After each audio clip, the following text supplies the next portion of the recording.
In continuing our divorce discussions, I invited Daniel Gold, a family law specialist and partner at the very reputable law firm TLD Law.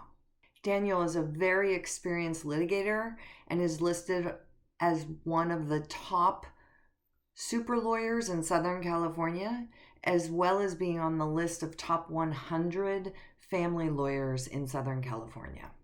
Daniel Gold heads up the family law division at TLD Law. TLD Law has offices in Irvine, Beverly Hills, Los Angeles, and Downey.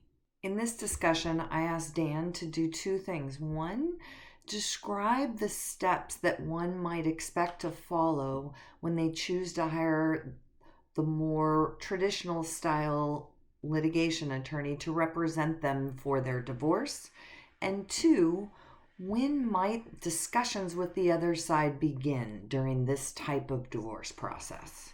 So how about you share with us just sort of the high level, the steps that one would go through if they were to hire a traditional attorney? Because I think it's pretty. There's really two initial steps, and one of which is what we call disclosure.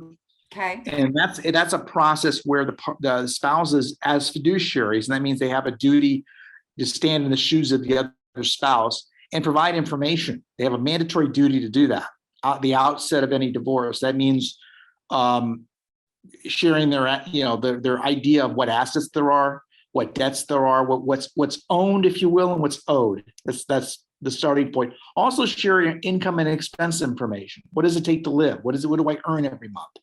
All that information's got to be put out there by the parties. And in an ideal world, whatever they both provide in the disclosure will mirror each other in an ideal world. But we do have gaps. We do have gaps in the disclosure process. And where there's gaps, we come along with what we call discovery. And that's a typical litigation device that's used in business litigation, partnership disputes, civil litigation. So there's a process called discovery. But also the parties have to look at, are there situations that require us to get the court involved relatively early to get what we call temporary orders? There may be a need for that. And in many cases there's a situation if the parties can't agree on an initial parenting plan, they may have to go in for temporary orders. They may have to go in for temporary orders on financial, child support, spousal support. And if one party is economically disadvantaged, they may need to get attorney fees paid for by the other spouse. Those are things that have to be determined at the outset. And that process rolls along until everybody is at least satisfied that they're ready to go to trial, if you will. And that's where the court steps in and sets a trial date. But before they'll do that, the court will typically want to look at the parties and say, can you guys try to settle this? So to not take up court time. So you may end up being ordered to participate in what we call a mandatory settlement conference, which is like a mediation.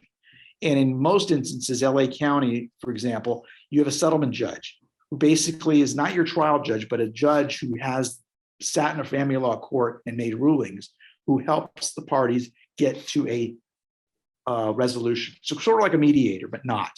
Okay.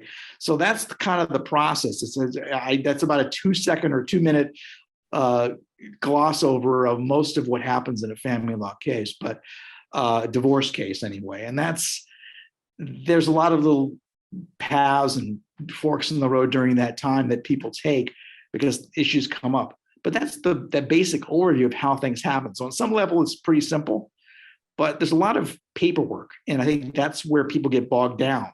And that's why a lot of people opt to do sort of a mediation with a paralegal and not try to get the lawyers out of it because they feel like the expense of filling out the forms and checking boxes is, something they shouldn't pay for someone to do. But the thing about having a paralegal fill out the box or check the box versus having a lawyer who's supervising or making sure the forms are filled out correctly is there's consequences to the choosing of what box to check that the parties know about. And if you don't do it right with counsel involved and looking at it, reviewing it, you could wind up with all kinds of negative consequences. Okay, so let me ask, you had talked about first you do the disclosures and then you do the discovery.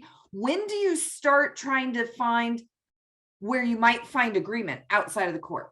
Well, that can start day one. It really depends on the case. And I think that it's, part of the end of experienced counsel is to kind of get that 30,000 foot level view of the matter, of the trees, if you're the branch or the forest beyond the trees, and see where there is. And you kind of can tell a little bit early on.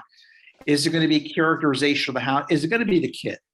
Is it going to be child? Do you have the things that are going to happen? Those things are day one. You know what the issues are going to be potentially problematic. And you also know that if you don't resolve it, what your courtroom is going to be like to try to resolve that. So that from day one, you really start doing that. I don't think there's a time that you can say, you wait until for 6 months and then suddenly start looking at it. You really got to start looking at the file day one and piecing it through. You're not going to have all the answers day one. There's no question about it. You're going to learn more information as you go along, but at least in the beginning, try to get a 30,000 foot level of the case and of the matter, and figure out what is it that even if you're going to, what is the real theme of the situation? What's the dynamic? And is it something that's just going to go away quickly, or is it something that's going to take some time to work through to get the information you need to best resolve the case for the client? So it includes an introductory sort of introduction, maybe with an ask from the other attorney, and you can kind of understand at that point if you can come to some sort of agreement on some items? In the world of family law, it's kind of a parochial world. So we know a lot of people, we run into a lot of people at the courthouse and in other cases we've done, and that always helps to have better communication. People sometimes don't understand that, that I may have a relatively friendly relationship with opposing counsel, and they assume I'm just going to get on the phone and sign away everything they have. And that's not the point. The point is to get an introduction, and because we are talking at this level, not necessarily here, but up here, about what it is we're dealing with the clients and what the issues are going to be quickly.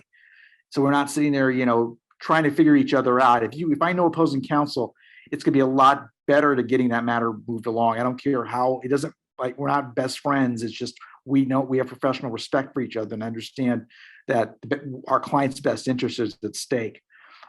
So from my standpoint, it's just moving the matter along and figuring it out up front as to what needs to be done. And there may be a lot of unanswered questions. As I said earlier, I don't know all the answers. My opponent doesn't know all the answers, but we'll find out those answers together and work toward on behalf of our clients. Because at the end of the day, we may be taking two very different paths. We may wind up at the same location.